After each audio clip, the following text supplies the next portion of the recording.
चलते चलते चलते कुछ दूर पर शंकुकर्ण ने पलट कर देखा कि वो पिशाच मेरे पीछे चल रहा। रुक गए, पूछा, प्रणाम कर कर पूछा कि क्या बात है, क्या हुआ, आप कौन हैं?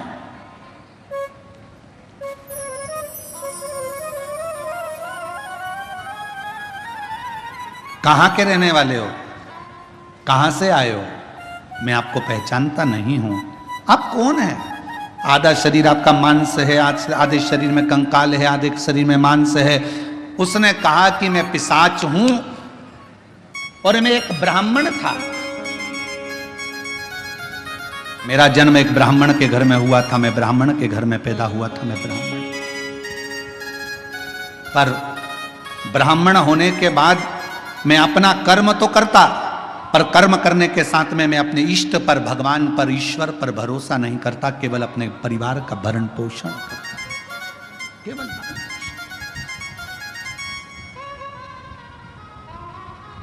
थोड़ा सावधानी रखना। कथा में कई लोग इस कथा को श्रवण कर रहे होंगे तो थोड़ा स्मरण करिएगा इस कथा को। मैं ब्राह्मण कुल में जन्मा हूं, ब्राह्मण कुल में मेरा जन्म हुआ, पर मैं अपने कर्म पर ध्यान ना देते हुए परिवार के भरण पोषण के लिए कमाता तो था, परिवार के लिए लाता भी था, पर मैं भगवान पर भरोसा नहीं करता था, विश्वास नहीं था। मैं करता कर्म वही।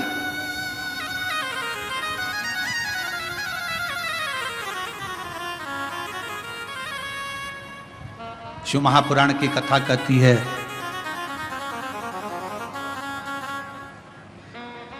वो कौन सा ब्राह्मण होता है जिस ब्राह्मण के जीवन में कभी दुख नहीं आता? कौन सा ब्राह्मण? तो कहा ब्राह्मण वो श्रेष्ठ है जो भगवान की पूजन करने के लिए यजमान के घर पर तो गया है, पूजन भी कर रहा है, यजमान के दरवाजे पर जाकर, यजमान के घर पर जाकर या मंदिर, देवालय, शिवालय में भगवान की आराधना कर रहा है, और साथ में गणेश की वंदना करी, गणेश का स्मरण करा, माँ गौरा की पूजन करी, पंच लोकपाल की पूजन करी, षोडश मातृका की पूजन करी, नवग्रह देवता की पूजन करी, भद्रमंडल की पूजन करी, पितृमंडल की पूजन करी, सारे देवताओं की पूजन कर रहा है। जजमान जितनी श्रद्धा, जजमान जितनी भक्ति उन मंडलों के प्रति रखता है, उससे 4 गुना ज्यादा विश्वास, भक्ति ब्राह्मण के अंदर उन देवताओं के प्रति होना चाहिए। तो वो देवता कभी कहीं धोखा नहीं खाता, वो ब्राह्मण बढ़ता चले जाता अपने विश्वास पर, अपने भरोसे।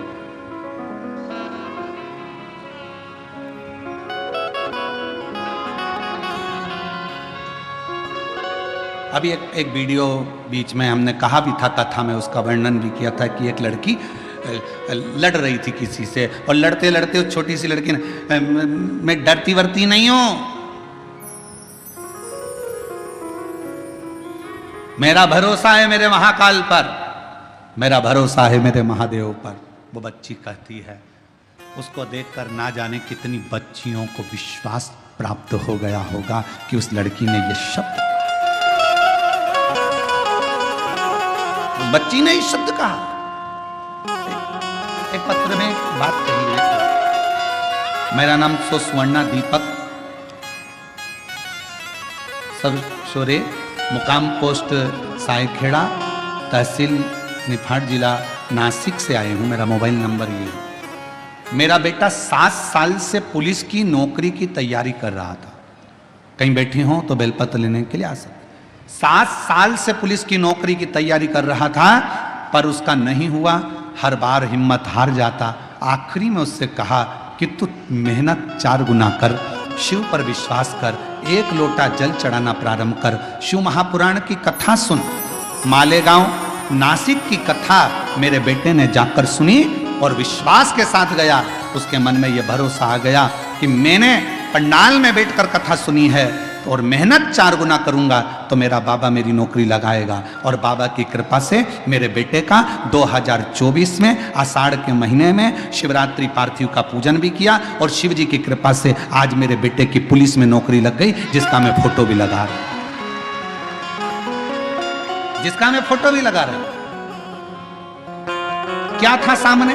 एक विश्वास।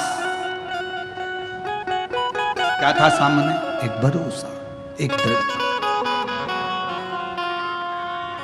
मेरी जीजियों, मेरे जीजाओं, मेरी बेटियों, बेटाओं, मेरी माताओं, मेरे भाई, मेरे पिता तुल्य बुजुर्ग जन, आप सबसे एक निवेदन जरूर करूंगा कि शिव महापुराण की कथा में दुनिया के लोग चाहे तुमसे कितनी बार भी कह दें कि कथा में चलो, कथा में चलो, मत आना। कब तक?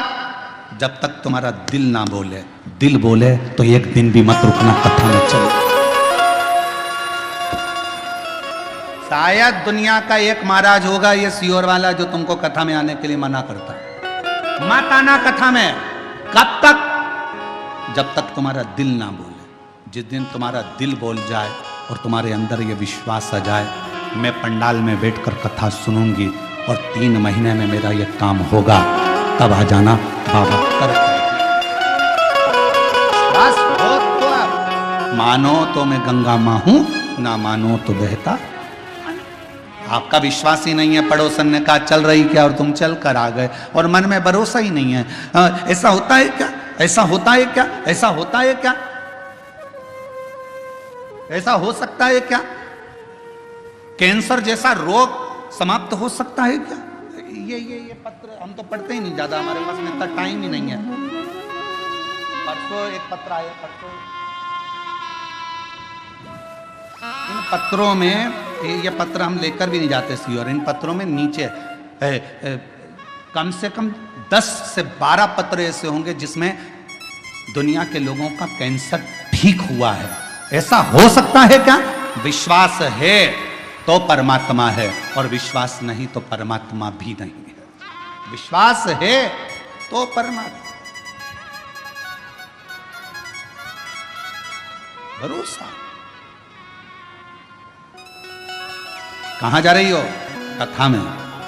क्या मिलेगा वहां? कुछ मिले चाहे ना मिले, इतना विश्वास जरूर है।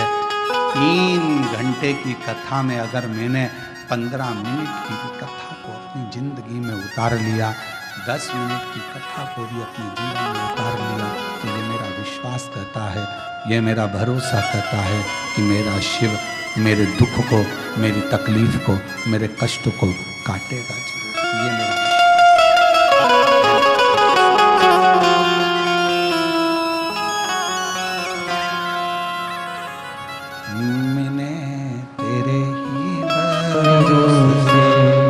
बाबा तेरे ही भरोसे हवा बिच उड़ती जवानी, बाबा डोर हर तो शकीना में मैं कटती जाऊंगी, भोले मैं तेरी पतंग। ये मेरा विश्वास करता है कि मेरा शिव मेरे साथ है, मेरा शंकर।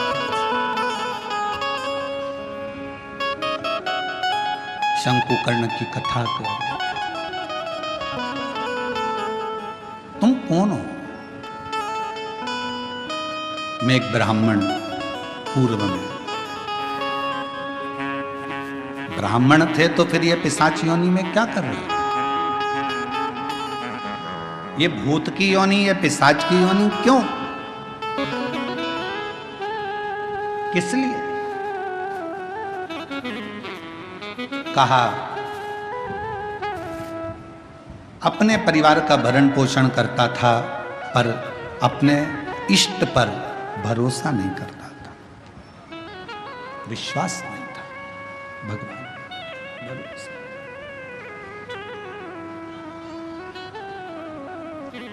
फिर तुम्हारा इष्ट पर भरोसा नहीं था, परिवार का भरण पोषण करते थे, तो क्या तुम्हें इतनी सी बात के पीछे तुम्हें पिशाच की योनि मिल गई? तुम भूत की योनि प्राप्त कर लिए? इतनी सी बात? नहीं।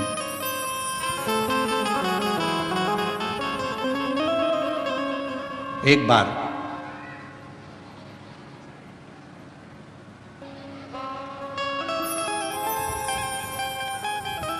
मैं एक देव स्थान पर दर्शन के लिए गया, अपनी अर्धांगिनी को लेकर, बच्चों को लेकर। अर्धांगिनी और बच्चों ने जिद करी तो मैं उनको लेकर एक देव स्थान पहुंचा। और उस देव स्थान पर पहुंचने के बाद वहां पर मुझे प्रसाद दिया गया। उसी प्रसाद में रखकर एक बेलपत्र मुझे दी गई।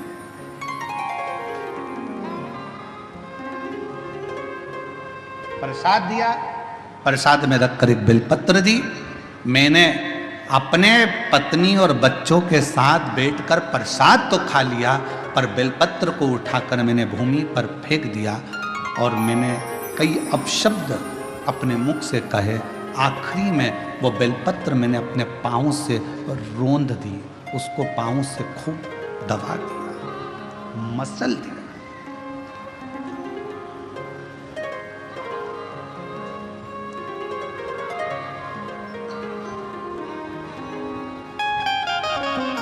एक बेलपत्र दी गई थी।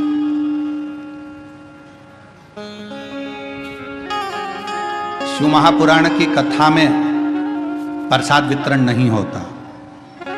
शिव महापुराण की कथा में आपको कोई गिफ्ट, कोई सामान यहां से नहीं दिया जाता।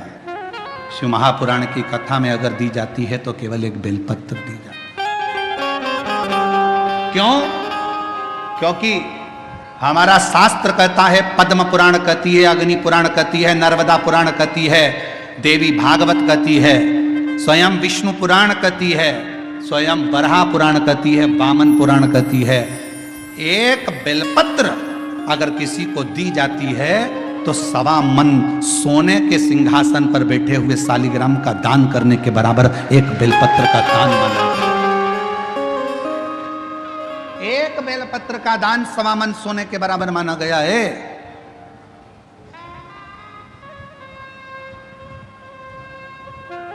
मेरा अंदाजा नहीं रहा, बेलपत्र को मैंने पटक दिया, प्रसाद को हम लोगों ने पा लिया, प्रसाद पाया।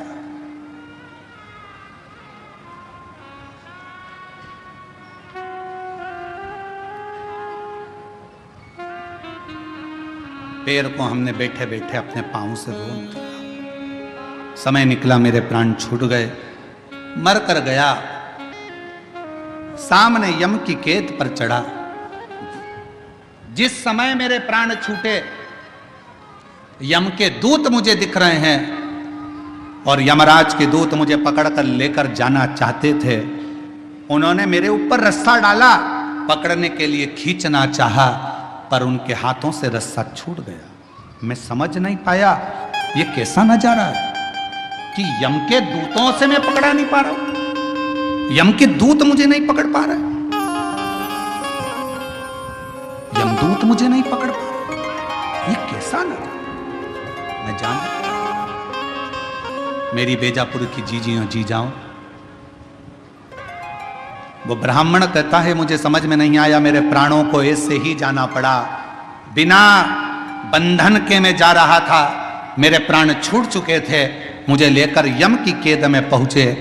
तब यमराज तुरंत उसी समय पर यमराज ने चित्रगुप्त महाराज को बुलाया और चित्रगुप्त महाराज को बुलाकर कहा, महाराज जी बताओ, इसकी लेखनी देखो, इसका कर्म देखो और लेखनी देखकर बताओ कि आखिर ना इससे यम हाथ लगा पा रहा है, ना इससे यमदूत हाथ लगा पा रहे हैं। आखिर चित्रगुप्त महाराज जरा देखकर बताओ कि इसको ना यम छुपा रहे हैं, इसको ना यम के दूत छुपा रहे हैं, आखिर ऐसा क्यों हो रहा है? तब चित्रगुप्त महाराज ने कहा, इसने जिंदगी में भले ब्राह्मण के घर में जन्म लिया पर कोई अच्छा कर्म नहीं करा, परिवार का पत्नी और बच्चों में ही रमा रहा, कभी ईश्वर का स्मरण नहीं कर पाया, कभी कोई दान, कोई पुण्य नहीं कर पाया। आखिरी में एक मौका मिला था मरने से पहले, इसके हाथ में प्रसाद के रूप में बेलपत्र भी आई, और बेलपत्र को इसने जमीन पर फेंक दिया, पांव से रोंद दिया। एक पुण्य इसके हाथ में लगा, वो कौन सा था? इसने प्रसाद की बेलपत्र को, मात्र प्रसाद की बेलपत्र को अपने हाथों से छू लिया था। केवल प्रसाद की बेलपत्र को छुआ था और प्रसाद की बेलपत्र को छुआ, इसलिए इसको यमदूत नहीं छू पाए, इसको यमराज नहीं छू पाए, इसको स्वतः ही जाना। चित्रगुप्त महाराज कहते हैं, महाराज इसने बेलपत्र का स्पर्श किया, बेलपत्र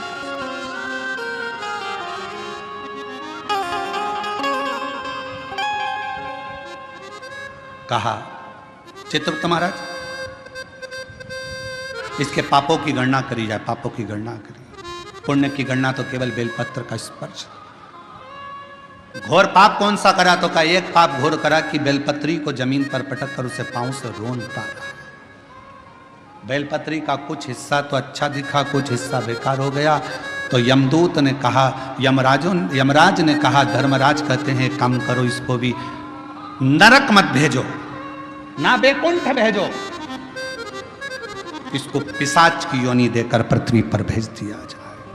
पिशाच बने, भूत बने और पिशाच बनकर भटकता रहे। वो पिशाच कहता है कि मैं पूर्व का ब्राह्मण था, पिशाच की योनि में पड़ गया हूं, तो मेरे पीछे क्यों आ रहे हो? बस मेरे ऊपर कोई ऐसी कृपा कर दो, ऐसी कृपा कर दो कि मेरी मुक्ति हो जाए। एक बेलपत्र का, शिव महापुराण की कथा कहती है, भगवान शंकर की कथा कहती है, हजारों अश्वमेध यज्ञ का फल यदि प्राप्त करना है तो जिंदगी में एक बार एक बेलपत्र का पौधा जरूर कहीं पर लगाओ, 1000 अश्वमेध यज्ञ का फल मिलेगा। सर्वतोमुखी यज्ञ का फल प्राप्त करना है तो कहीं पर बेलपत्र का वृक्ष लगा हो तो वहां रोज 1 लोटा जल चढ़ाना प्रारंभ करो, सर्वतोमुखी यज्ञ का फल प्राप्त करो। और यदि सर्वतोमुखी यज्ञ का फल प्राप्त, 1 लोटा जल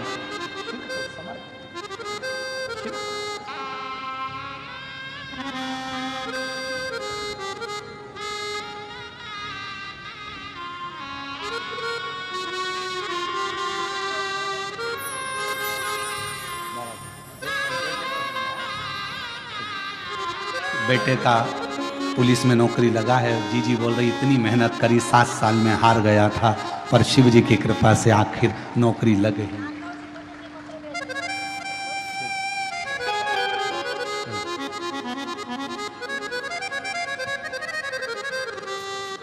अश्वमेध यज्ञ का फल चाहिए, 1000 अश्वमेध यज्ञ का फल प्राप्त होता है एक बेलपत्र का वृक्ष लगाने पर।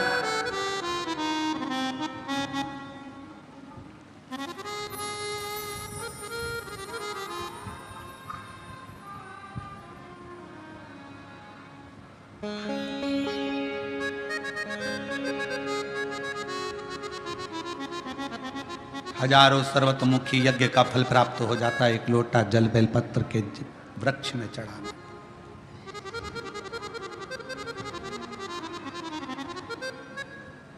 और शिव पुराण की कथा कहती है, हजारों विष्णु यज्ञ, सोम यज्ञ, हजारों रुद्र यज्ञ, हजारों देवी यज्ञ, हजारों सिद्धि यज्ञ, सारे यज्ञों का अगर पुण्य फल प्राप्त करना है तो 3 वृक्ष ऐसे हैं जिन वृक्ष की त्रिवेणी में अगर एक बार भी अगर मौका लग जाए इन 3 वृक्षों का स्मरण करने में, पहले नंबर का बेलपत्र का वृक्ष, दूसरे नंबर का पीपल का वृक्ष, तीसरे नंबर पर है महाराज भगवान देवादिदेव महादेव की कृपा से शमी का वृक्ष। अगर कहीं योग से बन जाए, आप रास्ते से निकल कर आ रहे हो, कहीं पीपल का पेड़ मिल गया, जल चढ़ाया, बेलपत्र मिल गया, शमी पेड़ मिल गया, जल समर्पित कर दिया, जल समर्पित करते करते आप अगर कहीं 3 वृक्षों पर आ रहे हो तो हजारों सिद्ध यज्ञ के फल प्राप्त हो।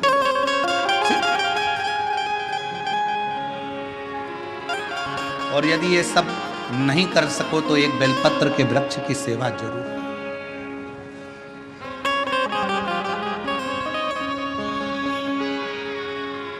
एक संकल्प लो, आप और हम सब मिलकर उसको पूरा करें। सावन के महीने में एक बेलपत्री का वृक्ष जरूर लगाएंगे। ये नियम आप और हम लेकर लगाओगे? जम के तो बोलो, पक्का? बकरी खाए वैसा तो नहीं है? नहीं ना?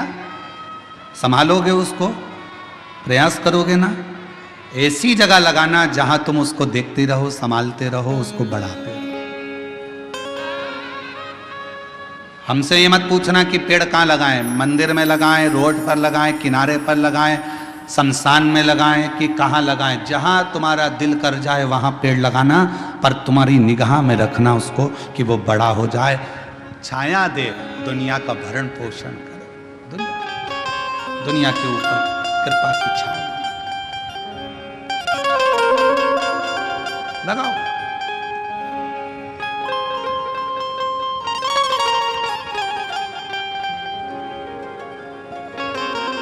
शंकुकर्ण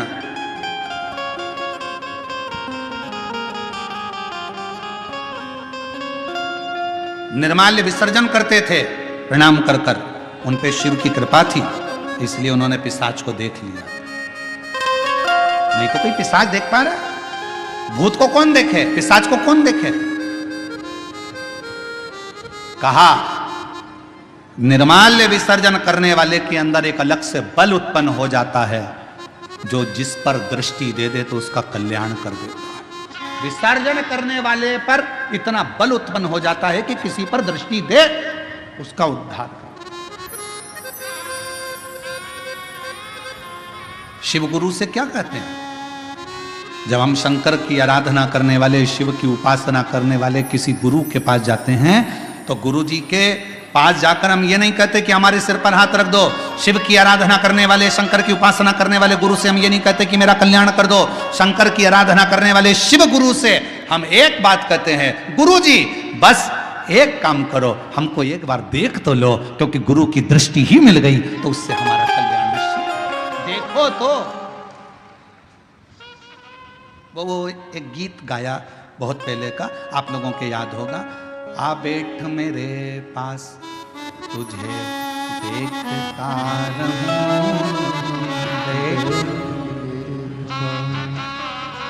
ना तुम कुछ मैं कुछ कहूं, बैठ मेरे पास तुझे देखता रहूं।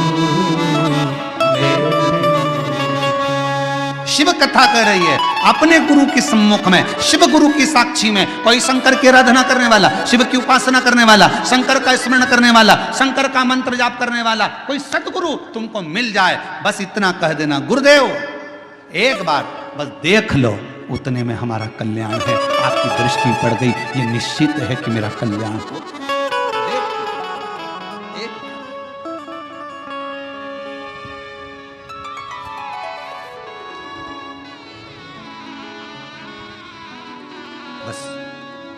आ बैठ मेरे पास तुझे देखता रहूं, बैठ मेरे पास तू कुछ कहे या मैं कुछ कहूँ, तू कुछ कहे या मैं कुछ कहूँ, बैठ मेरे पास तुझे देखता रहूं।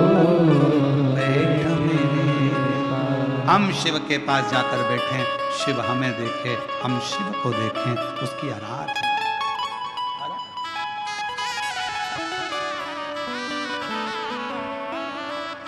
शिव की भक्ति। यहाँ बैठे हैं, हमारे संचेती परिवार की बहुएं भी बैठी हैं, बेटियां बैठी हैं, संचेती परिवार बैठा हुआ है, साथ में हम छत्रपति संभाजी नगर कथा करे जयसवाल जी भी यहाँ पर बैठे हुए हैं। आप इनसे और भी जहाँ जहाँ हमने कथा करी है वो सब अगर कहीं बैठे होंगे तो उनसे पूछना। हम 4 दिन तक किसी से नहीं मिलते, हमारा भजन भला भक्ति करो भजन करो, अपने ठाकुर जी की सेवा, शिव जी का अभिषेक, आराधना। हमारा जो मंत्र जाप है, हम 4 दिन उसमें इतने लगे रहते हैं, इतने लगे रहते हैं कि हम किसी से नहीं मिलते। आप पूछना संचेती परिवार से, क्या इनसे मिलने हम नीचे कभी आए हों? इनके कक्ष से भी हम नीचे उतर कर नहीं आते। हम जहाँ अपना भजन, अपना मंत्र जाप, अपना स्मरण, बस। और जहाँ हमने छत्रपति संभाजी नगर में विधायक महोदय कथा करवाए थे, उनके भी पुत्र बैठे हुए हैं, ऋषिकेश जायसवाल। आप इनसे भी पूछना, हम इन्हीं के घर में रुके थे, पर हम कमरे से बाहर नहीं निकलते थे। हमारा भजन निकलते वही बातें ना, आ बैठ मेरे पास तुझे अपना भजन का बल बढ़ाओ, अपने भजन का आनंद बढ़ाओ। निर्माल्य विसर्जन करने वाले शंकुकर्ण को एक दृष्टि भगवान ने दे दी थी, एक बल दे दिया था कि तुम्हारे सामने कोई भी आए, सम्मुख में कोई भी आए, उसको तुम देख सकते हो और उसका उद्धार कर सकते हो। ये शंकुकर्ण के अंदर एक अलग से बल शिव की कृपा से प्राप्त हो गया था। शिव की कृपा से, शंकर भगवान की कृपा से। पिशाच को देख लिया, पूछा, कहा मैं ब्राह्मण था, मैंने गलती कर दी। बेलपत्र को मैंने जमीन पर फेंक कर उसको पांव से रोंदा, इसलिए मुझे पिशाच की योनि मिली। इस योनि से मैं छूटूं कैसे?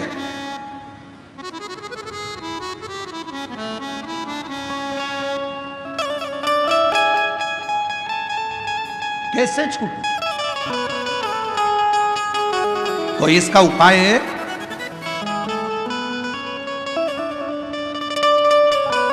दुनिया के लोग कहते हैं सियोर वाला महाराज उपाय बहुत बताता।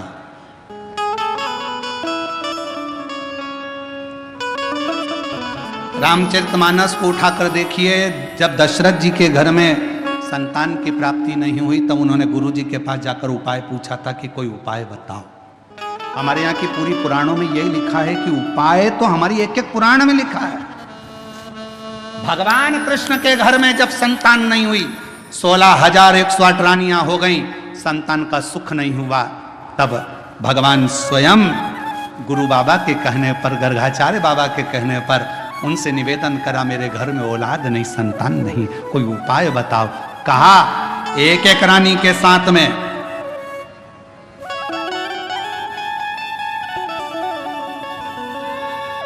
11 दिन तक बैठकर शिव का अभिषेक करो, तब संतान 1,77,186 भगवान कृष्ण के बच्चे हुए।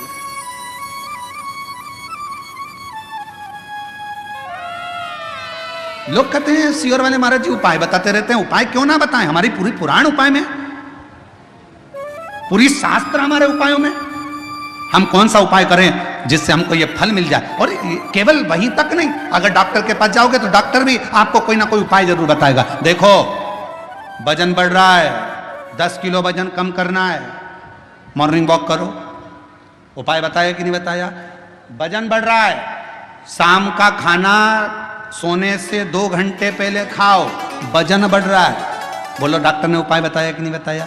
डॉक्टर ने कहा रात्रि के सवेरे का खाना डट के खाओ, पर रात्रि का खाना हल्का खाओ।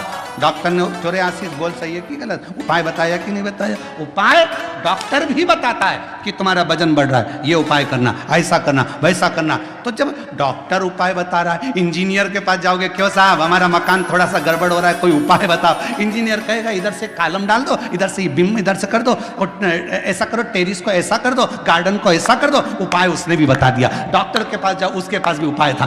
फिर पहुंचे टीचर के पास, सर अगर मुझे अच्छे नंबर से पास होना है तो कोई उसका उपाय बताओ। टीचर ने कहा देखो टाइम टेबल बनाओ, अपने टेबल पे चिपकाओ, इतनी बजे ये करना, इतनी बजे ये सब्जेक्ट पढ़ना, उतनी बजे ये सब्जेक्ट पढ़ना। टीचर ने भी उपाय बताया। रजिस्ट्री करवाने गए जमीन की, क्यों साहब जमीन तो इतनी महंगी है, रजिस्ट्री का कितना चार्ज आएगा? थोड़ा कम ज्यादा में करना हो तो क्या करना पड़ेगा, उसने भी उपाय बता दिया, ऐसे करना, इसको तुम ऐसे में करना, उसको तुम खेती में कर लेना, इसमें तुमको ऐसा फायदा हो जाए, उसमें भी उपाय। और नाम धर रहा है प्रदीप मिश्रा जी, उपाय बताते हैं।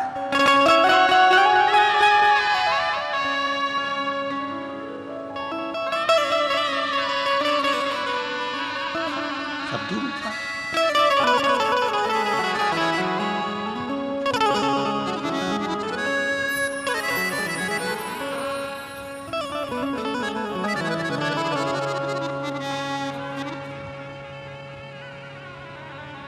पर कोई कोई तो बदनाम ही रहता है, ये पक्का।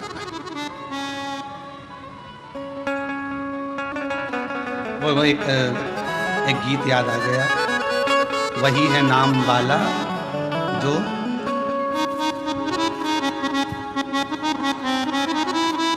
वही है नाम वाला मेरे अंगने में तुम्हारा नाम वाला जो है, जो बदनाम है वही नाम वाला। अब स्मरण ठीक है, शिव भक्ति है, भगवान का भजन है, दृष्टि दी है शंकुकर्ण को। शंकुकर्ण ने पिशाच को पहचान लिया तो कहा अब मैं क्या बताऊं तुमको कि तुम्हारा मुक्ति का उपाय कौन सा है, क्या उपाय बताऊं। और शिव पुराण कहती है, कुर्म पुराण कहती है, स्कंद पुराण का काशी खंड कहता है, स्वयं लिंग पुराण कहती है, उपाय बताया गया। शंकुकर्ण ने कहा मैं तुमको एक उपाय बताता हूं, सुनो। इस काशी की भूमि पर शंकर भगवान का एक गण रोज आता है।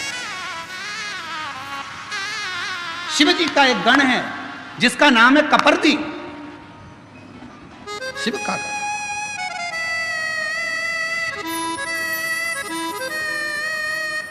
शिव जी का एक गण है जिसका नाम है कपर्दी। नाम बोलो, कपर्दी, सब बोलो जरा, कपर्दी, शिव जी का है। अच्छा, कपर्दी नहीं बोल सकते तो काशी में एक शंकर जी का शिवलिंग है जिसको सारी दुनिया भजती है, और अगर उस शिवलिंग का दर्शन ना किया जाए तो 12 ज्योतिर्लिंग के दर्शन का भी आनंद फल नहीं माना गया। उसका नाम है कपर्दीश्वर महादेव, काशी में।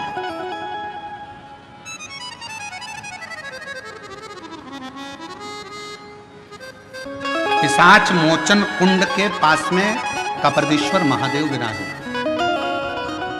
कौन कौन ने दर्शन किए हैं, कभी आप लोग काशी गए होंगे, करें आप लोगों ने दर्शन, प्रणाम, आपको बहुत बहुत नमन है। अगर आप लोगों ने कपर्दीश्वर महादेव, पिशाच कुंड के, पिशाच मोचन जो कुंड है काशी में, बस उसी के तट पर विराजमान है मेरे कपर्दीश्वर महादेव।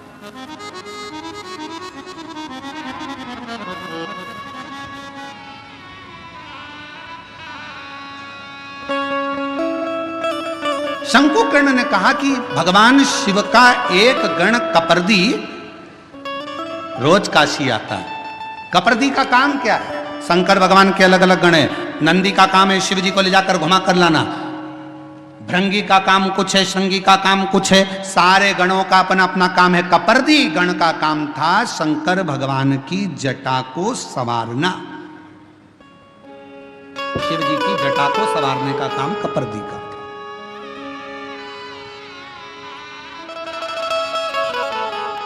बोल कपर्दीश्वर महादेव की, हर हर महादेव, बोल बम का नारा है, श्री शिवाय। आवाज नहीं आई, जम के बोलो जरा, श्री शिवाय। कपर्दी शिव जी की जटा का श्रृंगार करने वाला शंकर जी का एक गण है कपर्दी। जैसे तुम्हारे यहाँ मोहल्ले में ब्यूटी पार्लर वाली रहती है ना,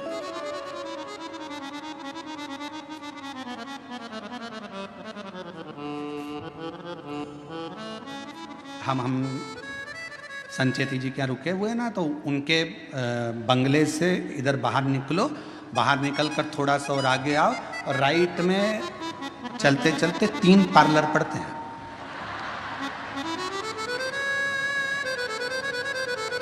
बाहर निकलोगे ना कॉलोनी से और इधर बाहर आए, बाहर राइट में। हाँ, कहोगे तो हम कल उसका नाम लिख लाएंगे तीनों पार्लरों का।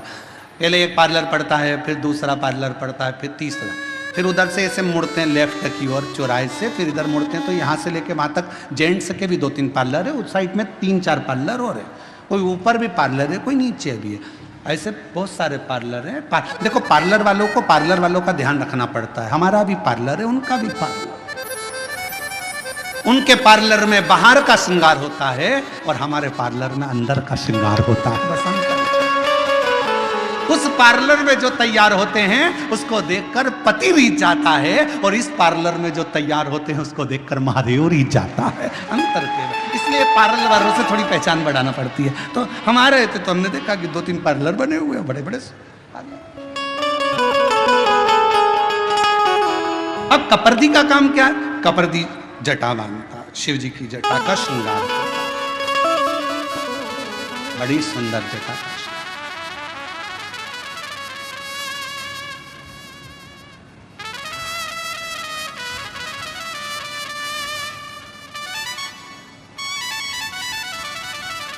कपर्दी का काम जटा बांधने का, बड़ी सुंदर जटा।